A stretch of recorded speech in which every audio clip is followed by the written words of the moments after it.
Greetings. Today's talk focuses Jaguar is starting to discount cars as a way to try to compete with Tesla, selling only 1,000 vehicles a month in the United States, and what the implications are for the future of that company and Tesla. The second thing we focus on today is what we call $1 billion extra guerrilla cash for Tesla that's being kind of avoided when it comes to China.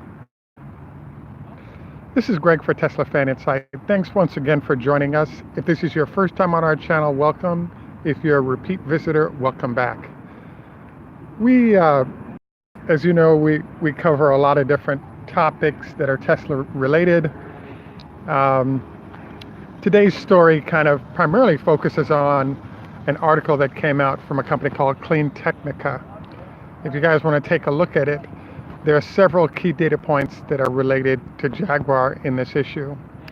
The first is that, in no particular order, is the fact that you can get 290 miles in a Jaguar electric SUV if you only do 17 miles if you only do 17 miles an hour. If you're going highway speeds and if you're going at highway speeds and you have the air conditioning or heat on, the car will get you 121 miles of range. So clearly Tesla can accomplish these tasks. 300 miles of range is one of the challenges. The second challenge that was articulated is that despite selling only 1,000 vehicles a month, the Jaguar dealers are experiencing excess inventory and beginning to offer as much as $3,000 discounts on those cars. The third thing that was highlighted is the fact that it's not clear. There's a fact that both Jaguar and Volvo have actually announced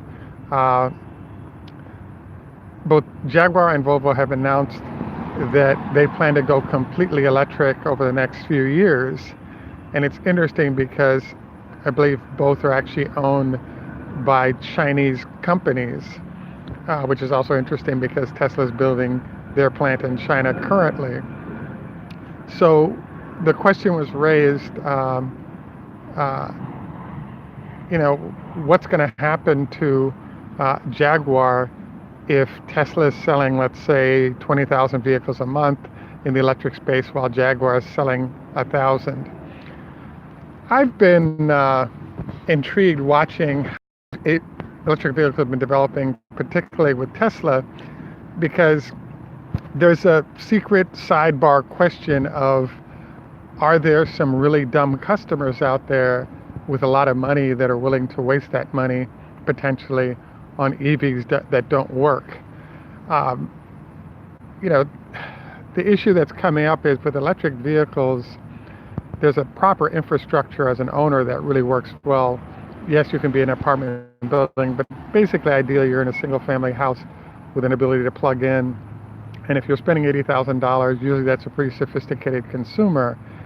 And what we're noticing from Tesla is there's a whole bunch of variables that are sneaking in that are obvious and not so obvious. Obviously, Tesla has the range that others don't. Tesla has the sort of supercharger network not offered by others. Tesla also offers, let's count the number of advantages. Another of them that we may or may not want to consider an advantage is something called the network effect, which we've talked about before, which is I've had maybe 50 to 100 people in the last 6 months say to me, wow, the way I determine what I will not do with a Tesla is the fact that I have a neighbor on my block that owns one, and I'm tracking their ownership process to determine whether or not I'll purchase or not. And as Tesla improves the quality of execution, there are a number of sales waiting for that eventuality. What we were also intrigued by is the fact, so that's basically the network effect, and the fact that you need, a certain amount of installed base of happy customers in order to really help drive sort of word of mouth sales. And it's another element of where Jaguar is sort of falling down. I kind of have to admit that now that we see how consumers are responding to these new product offerings by both Jaguar and I think in the case of e-tron and possibly even the Taycan, this is very interesting because the suggestion then is that the demise of Tesla, articulated by Bob Lutz, by the availability of new products from leading branded entities, might be in question, given that on a head-to-head basis, the cars aren't selling well. The other note here that we still can't figure out, and there may be an answer that we're not seeing, is the fact that there's a phenomenon happening where, yes, you have network effects that happens, etc., but you also have the factor of the fact that sophisticated consumers can really recognize a whole package of good value, and Tesla offers value because the whole ecosystem of how the company might work has been well thought through. And there's some question marks that we think are important that some of these companies are going to have to answer. The biggest one that we think is lurking there is that almost all of the manufacturers now are relying on battery packs that are coming from Korea, from the same company, LG.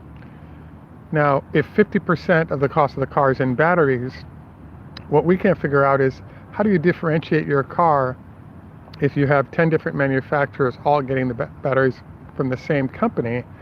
And so they're all I guess in the case of Mercedes, they're developing their own thermal management system. I don't believe GM is, but the bottom line is that you have all these companies trying to deliver the same vehicle when it comes to the under the hood specs, but with a different skin on top of it. And I think that there may be an advantage by one company to the next and maybe a prettier design slightly, but it doesn't make sense to have 15 manufacturers delivering essentially the same specs. And as a result, I just think this puts those companies at competitive disadvantage. Another question that's lurking that I think is definitely very large in development is the fact that what if a battery owner like Tesla has the ability to do short runs of very specialized battery packs? So for example, if you're in a racing situation, you might deliver batteries, maybe fewer batteries or less, or you can play around with how the packs are set up as well as how the batteries are set up. Another question mark that comes to mind is if the vehicle is delivered into a tropical circumstance, all the features or elements of that car that might have been developed battery-wise to deal with, frozen situations, you can eliminate those costs because you're not having to deal with a huge range of issues to be dealt with. So I just think that these questions kind of lurk, and I really think that the answer to all of this is that consumers will ride with a small group of companies, not unlike what we've seen in terms of how phones have rolled out between Android and iPhone sort of dominating the marketplace.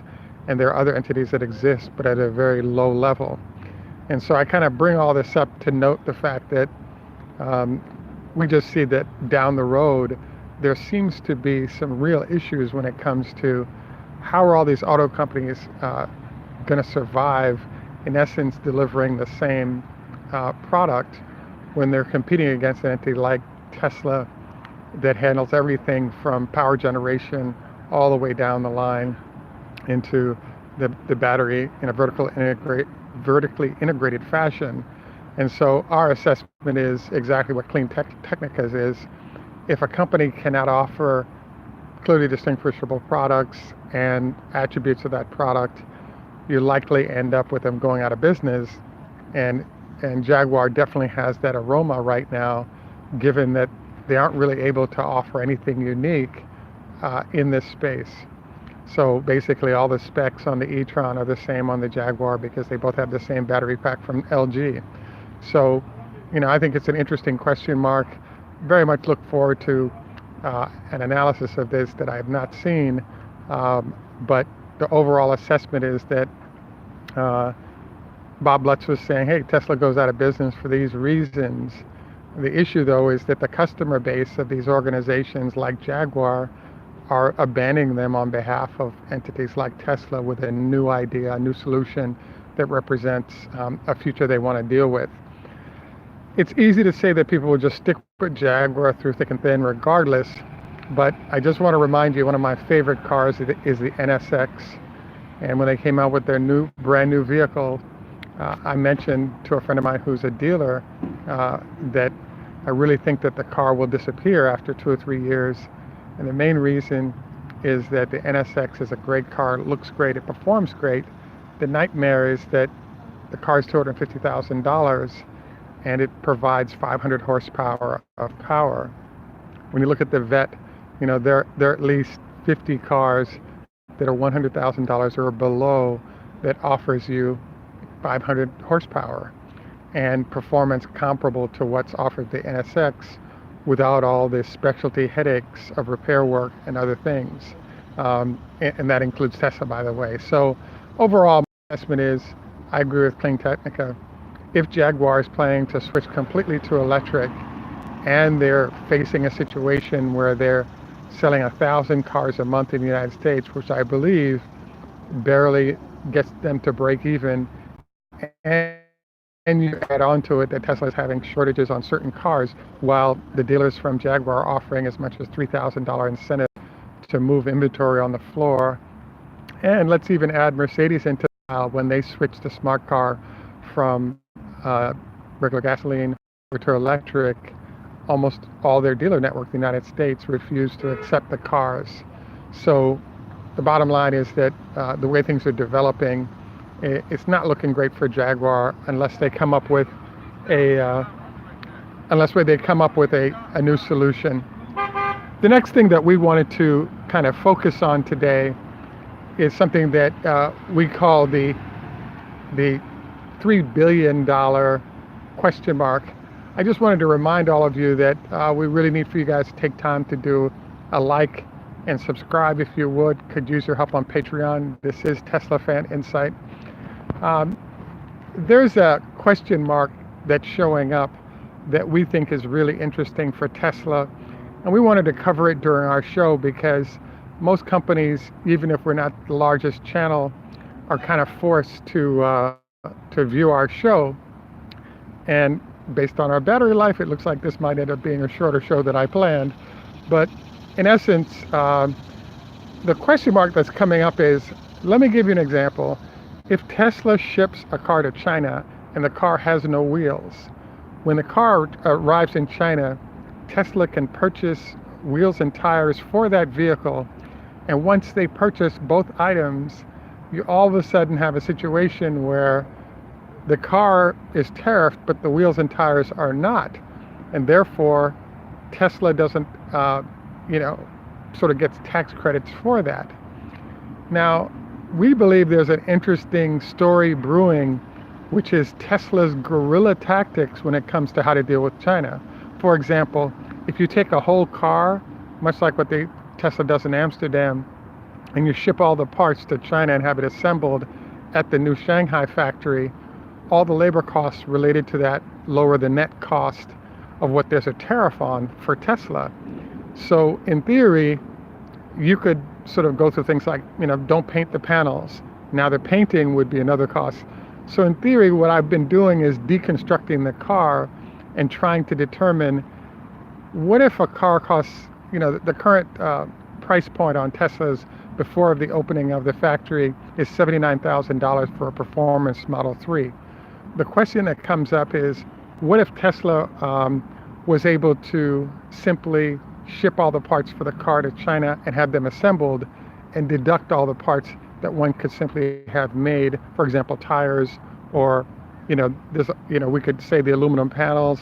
There are just all these items that you could go through a list of that one could say, let's just have that stuff made in China and bolted onto the car.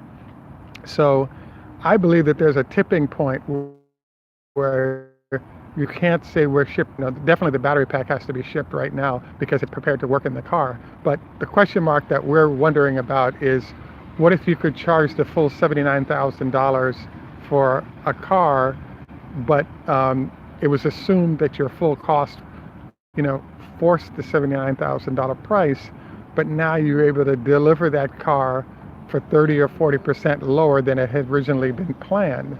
And the net result of all this is that the company actually earns more profit at a time when it really needs it by shifting the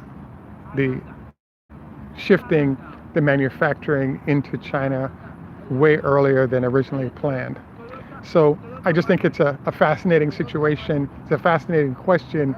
It's worth asking because if you're talking, 100 cars, it doesn't matter. But when you're talking, 3,000 to 5,000 cars a month at least, times the number of months before Tesla actually delivers, I think it's an excellent question.